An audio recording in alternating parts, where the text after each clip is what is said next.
Hello everyone, and welcome to the Pandis Pandus Rewind for 2021, a show where we go through the LEGO related things I've done during the course of the year. We'll first start with a recap of the year, then move on to some updates on my LEGO Days projects, and finishing it off with a look at my 2018 Modular Building MOC. Let's go. The year started with my LEGO Ideas pinball product proposal expiring. Yeah, but more on that in the next segment. Then we built these three pieces of Spaceman mosaic, highly appreciated by the community, judging by the replicas I've seen from fellow master builders. And you know what? Now there's even an official LEGO Spaceman mosaic set. And speaking of mosaics, that has been the main art form I've used throughout the year. Some of them I've uploaded in short instrumental videos here on YouTube. Most of them have been taken apart by now, but a select few of them I have hung up on the walls in my apartment and in this studio. Overall, I really like building mosaics. The parts can easily be reused for many different mosaics, and the system that LEGO introduced with their art lineup just makes the process even better. Building a piece of mosaics is also, generally speaking, not as mentally demanding as, let's say, building a LEGO Ideas product proposal. So I like to just go down to the basement, put on some intellectual material, and listen to that while building. I can spend hours in a row doing that. After spontaneously building a Lego brick in the snow, I moved into a period of building a lot with virtual bricks. This is where I discovered the mosaics tool in Stado.io, which can automatically create decent Lego mosaics of photos that are well suited to be pixelated. One of the goals I had for this year was to master Stado.io, and while that's a poorly phrased goal due to its abstraction, I would say I achieved it. Stado.io is an awesome LEGO CAD tool that I've now integrated in my LEGO workflow. By this time, I also decided to enter a LEGO Idea Space contest with this classic space orrery, the first project I designed using the digital and the physical medium back and forth. We didn't make it to the fan vote, but I'm happy that I built it. It's definitely one of my favorite MOCs of the year, although the time spent on it was a bit excessive. I did sacrifice some homework time to get this upload done. Speaking of homework in school, this year I graduated high school, where I'd studied product design. I've made some uploads about that in the past, how I've integrated LEGO into my schoolwork, and built LEGO MOCs related to my education in one way or another. Although I won't do designing as a professional career, as I now study the humanities at university, I've decided to build more LEGO specifically for contests and LEGO ideas. Just like last year, the toy store Yaaah hosted a Master Builder contest in partnership with LEGO Master Sweden. And just like last year, I submitted 2 entries to no success. Unlike last year, this contest felt like an actual contest. It was decently run, and I had a fun time building the entries, submerging a MOC underwater for the first time, and building the first brick-built sculpture since the big bricks from last year. I've also noticed the trend that I've built a lot of practically useful items, as well as decorations for display purposes. I guess that I've been following my philosophy that a lot of things can be created by yourself, and what better material to use than LEGO. But of course, some random and arbitrary things have also been built throughout the year. My biggest LEGO related goal is about getting an approved LEGO Ideas set.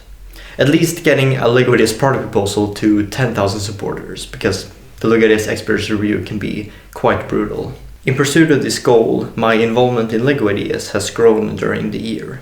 In terms of LEGO Ideas contests, we talked about the space contest, where I submitted a classic space orrery. I also participated in a seaside contest, but I only spent a few hours fixing the submission. My work on the Pinball Frame 2.0 had been operating in the background throughout the first half of the year. During the summer, I called the creation finished by distributing a secret demo video for feedback purposes, writing the last piece of a detailed introduction I've been scripting for way too long, and creating instructions that I don't know what to do with. I had now reached a point where I could record the introduction video and launch the project. But then I came up with another LEGO Ideas idea, recreating a historical camera, the Yaaah in LEGO. I'm quite manic in my creative endeavors, so I decided to capture this opportunity. Unlike the pinball frame, this was a swift process. The first iteration of the project was up and running the same month I got the initial idea, and it got, by far, better media coverage than any other creation I'd built before. It was actually featured on major camera websites, resulting in an early boost of supporters. I reached out to the camera, the Yaaah, and the LEGO community for more support. I also tried reaching the Leica company by sending out a video message, a message that is now public on this YouTube channel. However, in a letter I received from Leica Store Miami, it turns out that LEGO and Leica have had public relation issues about a LEGO Leica kit. This hardly spoke in favor of my project, and to make matters worse, LEGO released a camera set strangely reminiscent of a Leica camera. I see little to no possibility of our project getting through the expert review, even if it reaches the elusive milestone of 10,000 supporters. But that didn't stop me from updating the UR Leica to a more reasonable product proposal, and uploading another Leica camera I'd been working on, the Leica 3F. However, these product proposals, under the category of Project Red Stud, will mostly be run by themselves, and I can go back to focusing on Project Pinball.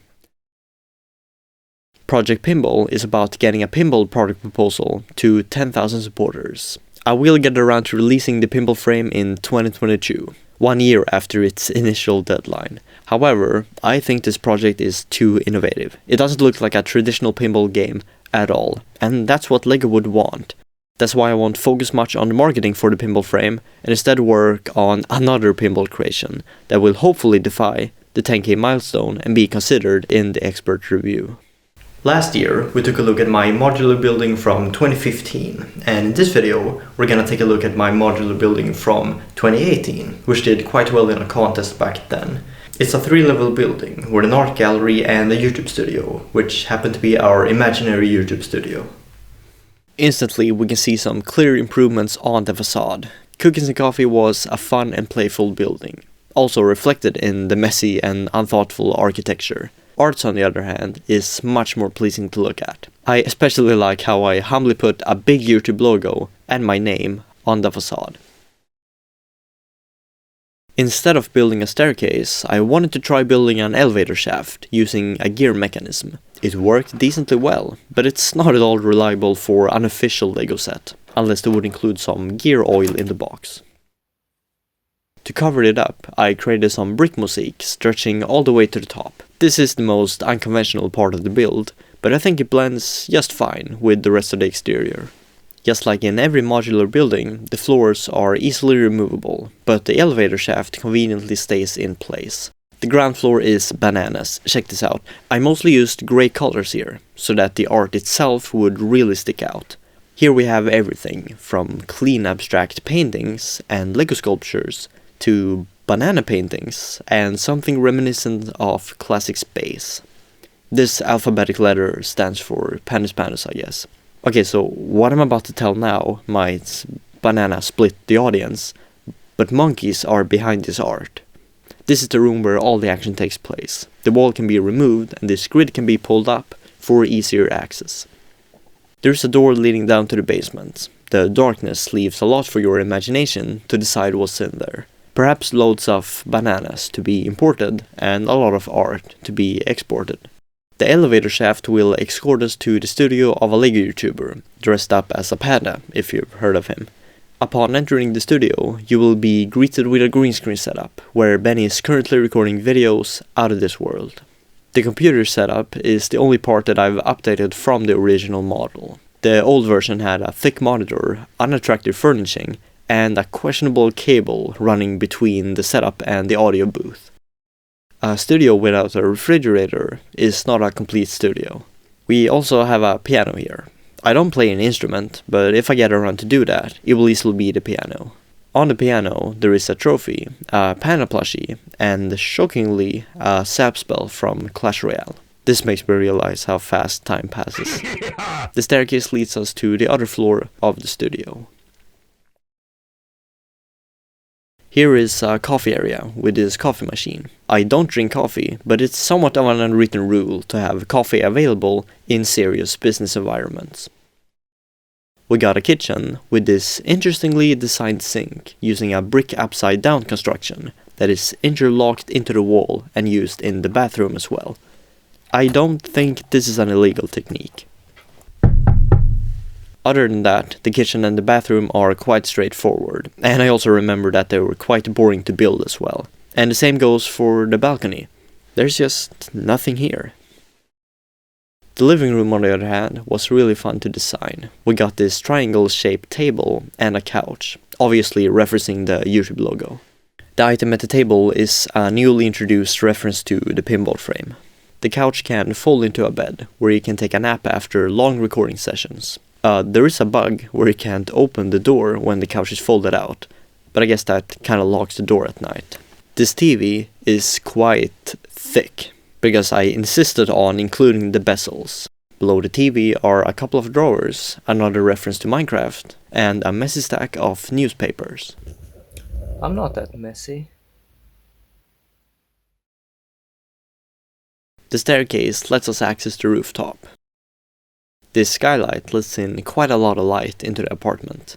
This barbecue grill has a light-up brick built into it, so that you can get your Krabby Patties perfectly grilled. I spontaneously made an old tutorial video on this build, so check that out if you're interested in creating your own. The icing of the cake is this panda-themed helicopter, which has its own landing pad on the rooftop. This is the most fictive element of the studio. Yeah, I think we're done here.